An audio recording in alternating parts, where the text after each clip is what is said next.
ஒரு ஊரில் ஒரு ஆள் இருந்தான். அவனுக்கு கடவுள் பக்தி ரொம்பவும் அதிகம். அடிக்கடி கோயிலுக்கும் போவான், கடவுளையும் வேண்டிக்குவான். அதுக்கப்புறம் காட்டுக்கு போவான், விறகு வெட்டுவான், அதை கொண்டு போய் விற்பனையும் செய்வான். ஓரளவு வருமானம் வந்தது. அதை வச்சுட்டு நிம்மதியாக வாழ்க்கையை நடத்திட்டு இருந்தான். ஒரு நாள் அது மாதிரி அவன் காட்டுக்கு போகும்போது அங்கே ஒரு நரியை பார்த்தான். அந்த நரிக்கு முன்னங்கால் ரெண்டுமே இல்லை. ஏதோ விபத்தில் இழந்துட்டது போல இருக்கு. அது பாட்டுக்கும் ஒரு மரத்தடியில் உட்காந்துட்டு இருந்தது. அதை இவன் பார்த்தான். அப்போது இவன் மனசில் ஒரு சந்தேகம். இந்த நரிக்கு ரெண்டு காலம் இல்லை.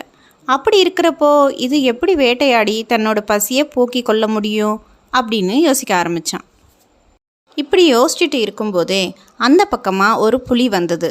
அதை பார்த்த உடனே ஓடி போய் ஒரு மரத்துக்கு பின்னாடியே ஒளிஞ்சிக்கிட்டு என்ன நடக்குதுன்னு கவனிச்சுக்க ஆரம்பித்தான். அந்த புலி என்ன பண்ணிச்சுன்னா, ஒரு பெரிய மானை அடித்து இழுத்துட்டு வந்தது.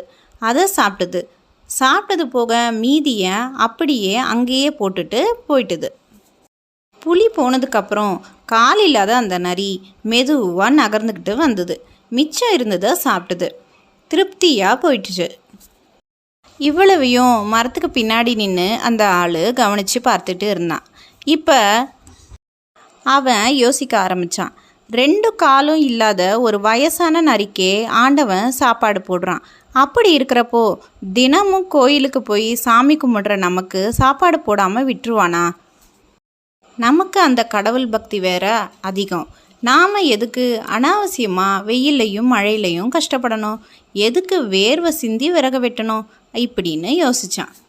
அதுக்கப்புறம் அவன் காட்டுக்கே போகிறதில்ல. கோடலியை தூக்கி எறிஞ்சிட்டான்.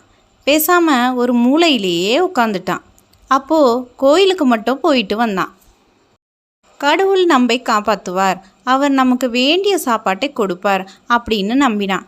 கண்ணை மூடிட்டு கோயில் மண்டபத்திலேயே ஒரு தூணில் சாஞ்சி உட்காந்துக்கிட்டான். ஒவ்வொரு நாளும் போய்கிட்டே இருந்துச்சு. சாப்பாடு வந்த பாடு இல்லை. இவன் பசியால் வாடி போனான். உடம்பு இழைச்சி போச்சு. எலும்பும் தோலுமா ஆயிட்டான். ஒரு நாள் ராத்திரி நேரம்.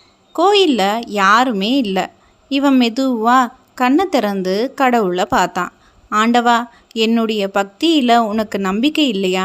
நான் இப்படி பட்னி கிடந்து சாக வேண்டியது தானா அப்படின்னு கேட்டான். காட்டில் அந்த நரிக்கு புலி மூலமாக சாப்பாடு போட்டியே, அதை பார்த்துட்டு தானே இங்கே வந்தேன். என்னை இப்படி தவிக்க விட்டுட்டியே, இது நியாயமா அப்படின்னு கடவுளை பார்த்து கேட்டான். இப்போது கடவுள் மெதுவாக கண்ணை திறந்து சொன்னாராம், முட்டாளே, நீ பாடம் கற்றுக்க வேண்டியது அந்த நரிக்கிட்ட இருந்து இல்லை, இந்த புலிக்கிட்ட இருந்து அப்படின்னு சொன்னார். என்றைக்குமே நம்மளோட உழைப்பு மட்டும்தான் நம்மளுக்கு உதவும். மற்றவங்களுடைய உழைப்பை மட்டுமே சார்ந்து இருக்கும்போது நம்மளால் என்றைக்குமே முன்னேற முடியாது. அதை தான் இந்த கதை நம்மளுக்கு உணர்த்துது. நாமளும் நம்மளுடைய வாழ்க்கையை அடுத்தவங்களுக்கு உதவியாகவும் பயனுள்ளதாகவும் வாழறதுக்கு கற்றுக்கணும்.